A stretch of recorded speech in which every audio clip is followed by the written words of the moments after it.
Modern silk road strategy के नाम से ये स्ट्रैटेजी अमरीकी हुकूमत को पेश की जा रही है, जिसमें अफगानिस्तान को आलमी तिजारत की गुज़रगाह बनाने का प्रोग्राम पेश किया गया है, ताकि मुल्क को माशी एतबार से ओबामा इंतज़ामिया के तयशुदा वक्त के मुताबिक अपने पैरों पर खड़ा किया जा सके।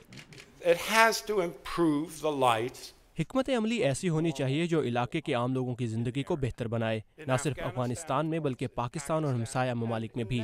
अगर लोगों को ये नज़र ना आए कि अमेरिका और नेटो की कोशिशों से उनकी ज़िंदगियाँ बेहतर हो रही हैं, तो वो इसकी हिमायत क्यों करें?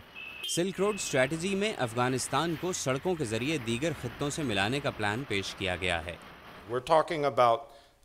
हम कॉन्ट्री से कलकत्ता, हैम्बर्ग से हिनाई, मास्को से मद्रास और मैड्रिड को मुंबई से मिलाने की बात कर रहे हैं, और इस सब के लिए अफगानिस्तान से गुजरना होगा। तो अफगानिस्तान ही हब है, और हमने ट्रांसपोर्ट और ट्रेड की कई किस्मों की बात की है।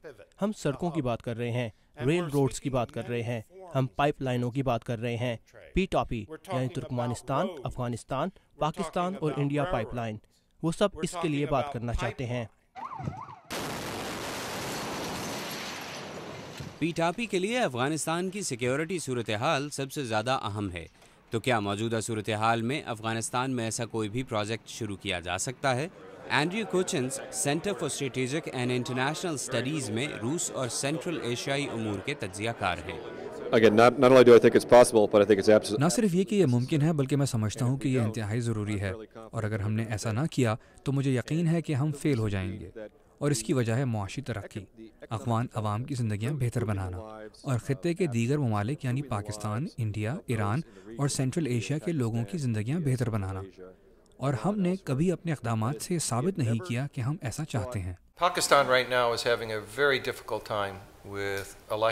पाकिस्तान को इस वक्त बिजली की पैदावार और फ्राहमी के लिए सख्त मुश्किलात का सामना है, और इसे मुल्क के अंदर बिजली की ज़रूरियात को पूरा करने के लिए बहुत बड़ी सरमायाकारी और वक्त दरकार होगा, ताकि वहाँ लोड शेडिंग ना हो। वो सस्ती हाइड्रो पावर के लिए ताजिकिस्तान और किर्गिस्तान की तरफ देख रहे हैं, जो वहाँ पैदा होगी और अफगानिस्तान के रास्ते पेशावर पहुँचेगी और फिर इनके नेशनल ग्रिड में शामिल हो जाएगी।